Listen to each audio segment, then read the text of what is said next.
Ayan, bali 6 na ang nalagyan ng lintel beam. Ayan, kapag nalagyan na lahat, papatungan pa yan ng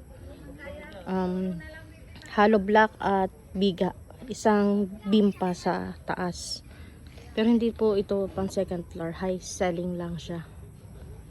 High selling lang siya, hindi sa pang second floor. Ayan. Dito sa baba, yung flooring, kasama yung beam, halos umubos dyan ng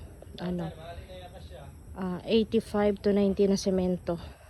Dyan lang sa lahat na yan.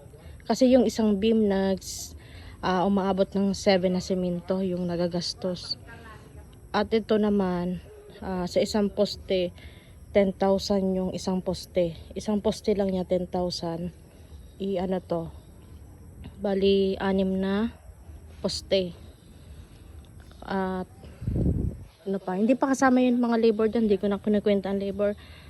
Tapos yan, magastos lang naman sa pag nagpapabahay yung mga prim, yung beam, poste.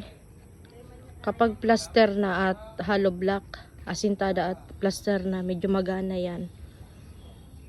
Yan lang kapag magpapabahay, nakakabaliw talaga.